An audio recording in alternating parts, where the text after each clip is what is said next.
Hello, Spark fans, and welcome back to Advancing Spark, where we are still in the world of prompt engineering. And yes, if you don't think prompt engineering is an actual thing, go check out last week's video when we're talking about it. It's not just the writing of a prompt and saying, oh, I'm an engineer.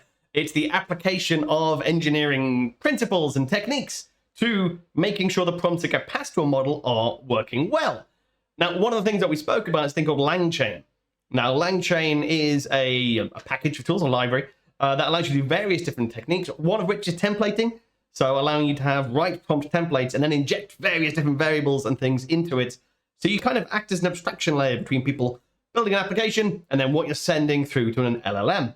So loads and loads of interesting things. And what we're going to do today is take a look at an application of LangChain with Dolly to say, how do we actually do that? What does it look like? What does the library look like? And how do you get started using it inside of Databricks? That is the plan.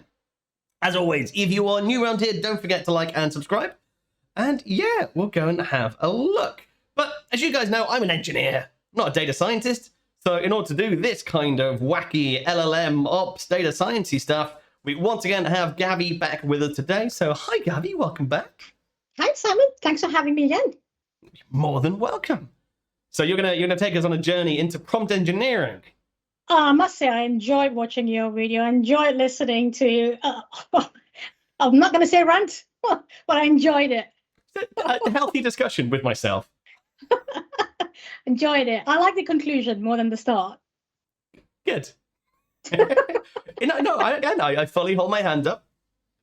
There are valid reasons why you apply engineering to writing prompts. Cool. Yeah. I agree. I'm sold. Hallelujah. So I thought I was coming in here to convince you that prompt engineering is indeed an art. An art? Ah! Oh. You could say but prompt anyway. crafting. Writing a prompt, you could call an art. Prompt engineering, very much a science. It is. Okay. So we got some code up on the screen. What's this? I have built a little demo for you, Si, and I'd like to ask you, what are you planning to have for dinner tonight? Because I've got a wine recommendation based on Dolly using LangChain prompt templates that's going to recommend some wine for you tonight. So, what are you planning to have for dinner tonight? Just 3 ingredients. I have no idea. I don't even know what's in the fridge. Okay, I'll tell you last night. Last night was lamb with harissa sauce and tahini. So lamb, harissa, tahini, if that works. This homemade? Shop bought? That sounds lovely, by the way. Oh, entirely homemade. Come on, Gavi. Right. So based on your 3 ingredients, I've said you're going to have red, not white. Sorry, Si. You're going to have moderate price range. Let's have a look what Dolly thinks. Okay. The right wine pairing should be for your lamb, harissa, and tahini meal. I will say last night was a Monday, so I didn't have a bottle of wine. Right. So I'm not even sure if this. Yeah, I guess it is. I'm not sure. I'm not a wine connoisseur like you, Si, so I'm looking at you for validation here. I mean, but based on the given ingredients, sounds reasonable. You can go with a Rioja. You can go with Tempranillo. Yeah, sure. So it's not my favorite wine region, but for things like lamb and harissa, that's believable. You could, if I used an app and I went, this is what I'm having, and it said, this is what you want, sure. I'm across as a wine snob, Si. I'm not yeah. I'm not a wine snob. I'm a wine enjoyer. Yeah. So there you go. So that's what Dolly thinks. All right, one should be paired with lamb, harissa, and tahini. And that's pretty good. So, right, how did that work? What's this code stuff? Okay, so that was what I was going to get to. What we're doing is using prompt template, but before that, what we need to do is pull down a Dolly model from Hugging Face Hub, and what we do is import a couple of libraries. So I'm importing Torch and Transformers libraries from the Hub, and then what we do is in Hugging Face Hub, there's a couple of Dolly models. You've got your 3 billion model, you've got your 12 billion, and you've got other models hosted on Hugging Face Hub. For the purpose of this demo, I'm pulling down the 12B. So that's the 12 billion version of Dolly. And that's how you pull it down from Hugging Face Hub. You run that command, and then you build out your prompt templates using LangChain. Okay, so to be very, very clear, when we talked about Dolly originally, we were talking about the whole idea being you build it yourself and you train it yourself and you have to give it your own data and fine-tune it and all that stuff. We're not doing that. There's the pre-trained one, the existing weights they've put on Hugging Face, and we're just saying, there's a model already existing. pass something into it and see what response we get. Exactly. So that's already pre-trained. And what I'm using here is to give us one recommendation for 3 food ingredients you've just given me. And Okay. it's pretty effective. Obviously, if it doesn't work, then you can talk about using more advanced prompt engineering techniques or fine-tuning. But for this demo, what we're going to talk about is how we use LangChain to develop our prompt templates. So here, what I've done is we've defined our template. I'm calling it recommendation template. And you write your structure, right? So for here, I'm saying recommend a wine based on the following food ingredients, preferred wine, and price range. And then building it all up together, saying the recommendation prompt should include some input variables and the template, which is the recommendation template that we have defined. We then go ahead and initialize our Hugging Face pipeline. So we initialize the language model in chain. And then what we do is we run the whole kind of recommendation chain. So based on your inputs here, which is lamb, harissa, and tahini, and if you've got red, you can change that to white as well, whatever you want. It runs the large language model and provides us with a recommendation. That's quite easy to do. Yeah.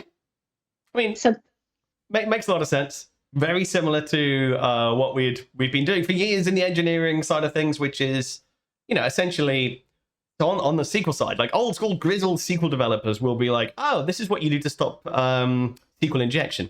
To stop people just typing in whatever they want in their parameters, you go, well, I'm going to write the actual thing for you. I'm going to put some parameter placeholders, and I'm just going to give you some parameters that you put into it. And then the rest of our code is fairly static, and we can test our code, we can manage our code, and we're just giving you a couple of fixed inputs into it.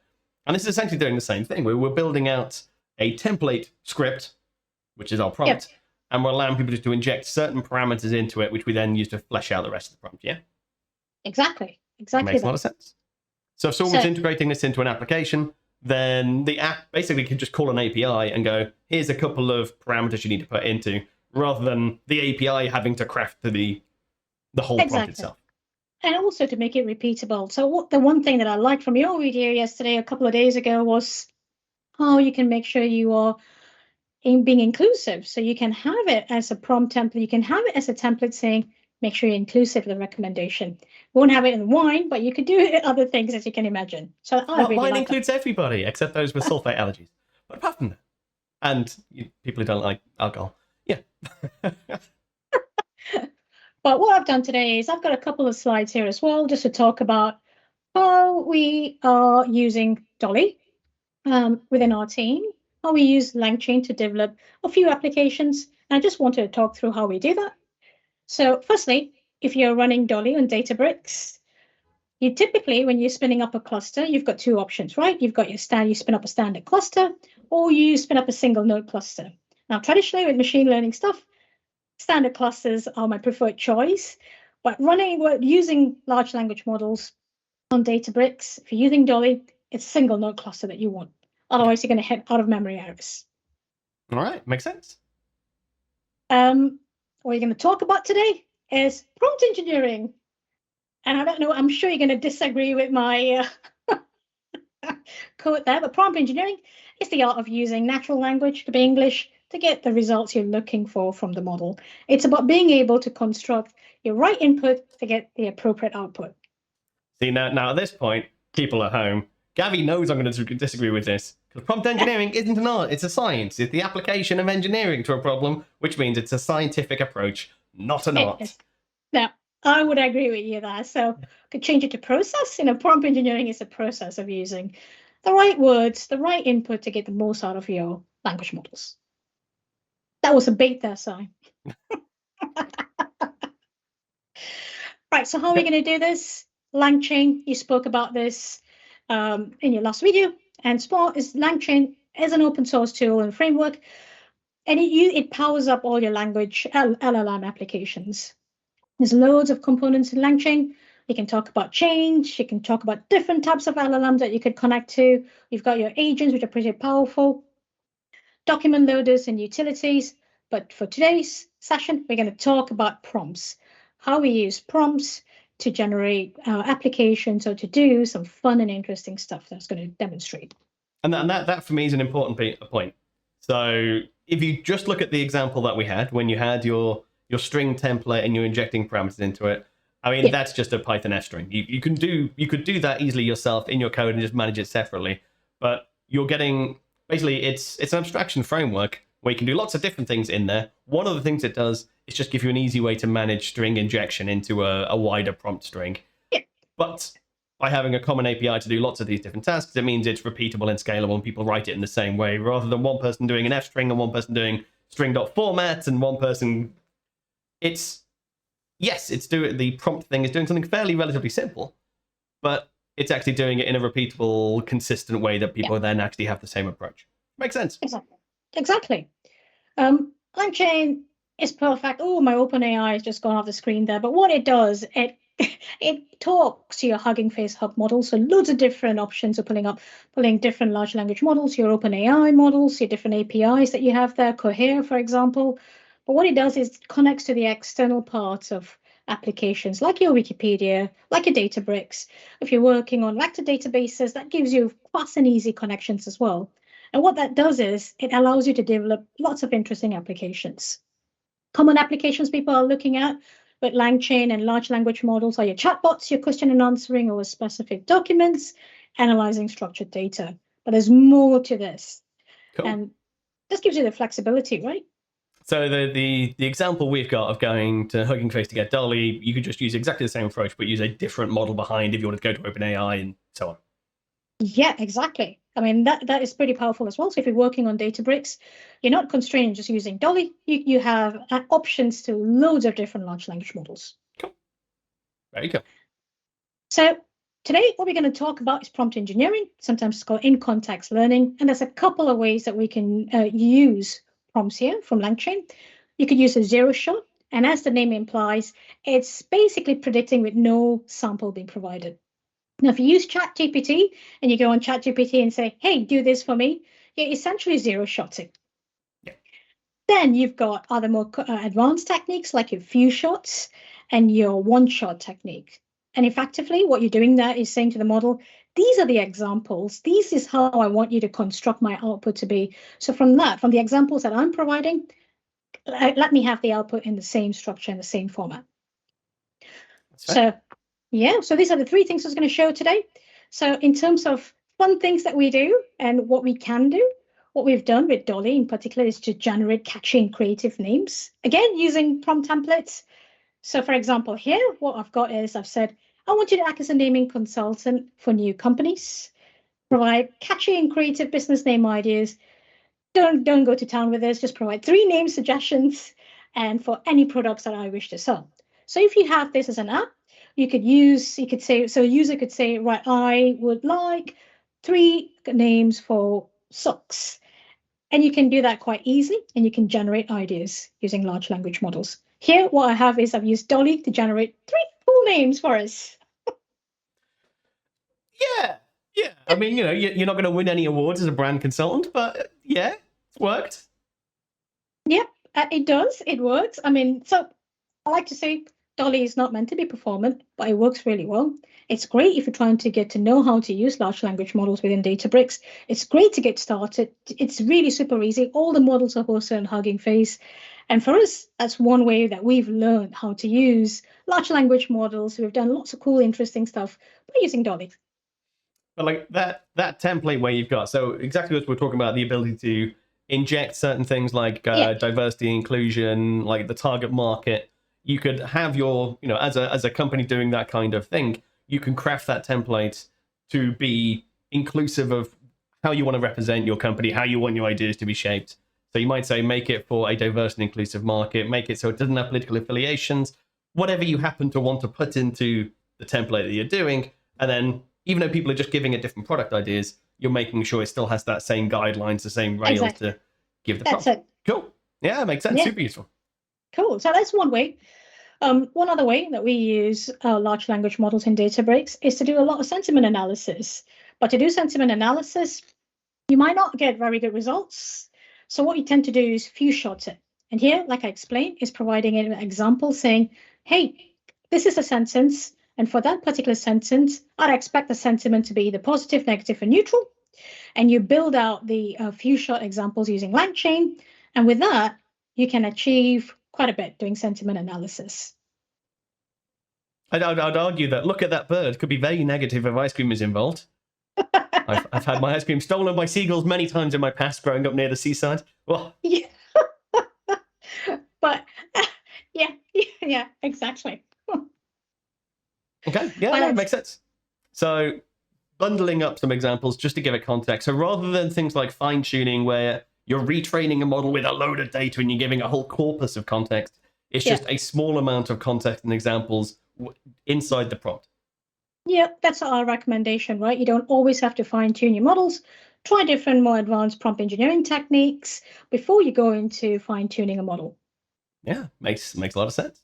And again, if you weren't using something like LangChain to do that, you could just write that as your prompt. So your prompt, you could just write out, here's a load of sample examples. So if you are just trying things out and you're having a play, you could try these techniques by just typing it into your prompt to see if that actually improves some of the results and some of the Absolutely. giving a bit of context. Yeah, absolutely. All right, cool. One other thing that we're using LangChain and few-shot templates a lot in our work is generating synthetic data.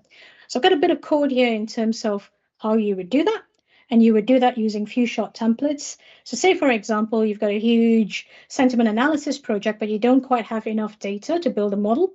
You could use few-shot template to say, hey, based on the couple of examples here, go and generate 2,000, 3,000 rows for me that looks similar to the data set that I've provided you. And then you can use that for downstream model building. Is there any danger in that of injecting some kind of bias or discrepancy or something if the sample data you're generating it from is quite small, or is it a fairly agreed technique that actually, just generate a load of data and improve your model accuracy? What I would say is the data that we've generated, you always have a human in the loop to validate it, right? Have a look at it. What we've done in the past as well, for example, if you're working with sensitive data or PII data and you want to anonymize it, this is a really great way of doing it. Use few-shot templates, use a large language model to do it for you very quickly, but always have that check, right? The validation, the human in the loop. All right, yeah, very cool. So how much do you think this is going to just get injected into our ways of working? We're just going to be generating synthetic data all the time?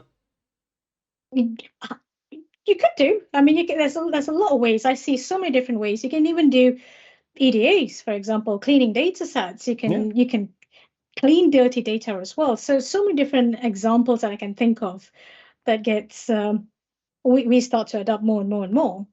So That's very I cool. mean this is one example that actually is example that we use to generate synthetic data based on the 3 examples that we provided to Dolly. That's pretty good. I see. I like it. The bird was amazing now. Okay, it was a good bird. It wasn't a bad bird. I like the last one. That was a knife drive, but I hope next time you choose a less boring destination. That's not me. That's Dolly saying, providing the sentence and also classifying that sentence in the sentiment as neutral. I'd agree with that. Although I hadn't seen the 4th sentence. The bird was a lovely reminder I need to go to the gym. What kind of bird have we seen? Maybe a parrot? I've seen some pigeons on the street and gone, yeah, I feel you. I need to go to the gym. That's fair. Cool. Yeah, no, I mean, as a technique, I think it's kind of, crazy useful. Yeah. And, your question before, how do you see kind of using LLMs more in our more day-to-day life? There's loads of other use cases. Your typical summarization, translation, generation of synthetic data is a cool one to do. Cleaning up dirty data and all those things on the slide. And there's more use cases as well. Just by using prompt templates, you can achieve quite a lot. Prompt engineering. Absolutely. All right, very cool. Okay, so that gives us a good idea. So LangChain specifically, and if you wanted to use it with various different LLMs, you want to use it with Dolly, we've got the example of just pulling down the model as on Hugging Face and kind of working with it there. But hopefully that gives people an idea of some actual practical prompt engineering, some actual applying some engineering to the crafting of a prompt, which I'd say writing a good prompt is an art, but engineering a good prompt is a science. All right, very cool. So what's next? Well, would you like to come back to another video, and what would we explore there? What's the next good target? There is honestly tons and tons of things that we could explore. One thing I'd like to do is, if you're working on Databricks, like I mentioned, you could use OpenAI. How would you use OpenAI to do lots of different things? How would you use LangChain agents to make that application a little bit more powerful using OpenAI models? There's so many things we could do. That's one good video that we could talk about. Awesome. Yeah, let's do it. As always, thanks for being on the show, Gavi. Thanks for having me, Si. Pleasure. Okay, there we go. So an actual practical example of using LangChain to do some prompt engineering by taking a template and injecting parameters into it, the same way we've been working with various different templated code for years, but giving you a practical way of doing it in this brand new world of prompts. Hopefully, you're a little bit more convinced that prompt engineering can be a thing when we're applying engineering to it, and it's not just, I wrote a good prompt, therefore I'm an engineer, which is wrong. Sorry, world. Wrong. Alrighty, so we'll be doing lots more looking into this. There's tons and tons of tools coming out. We're seeing it baked into Azure ML. We're seeing it baked into Databricks. There's all these things are suddenly appearing, and we're going to be exploring and looking at that over the coming months. I hope you join us then. And until then, don't forget to like and subscribe. I'll see you next time. Cheers.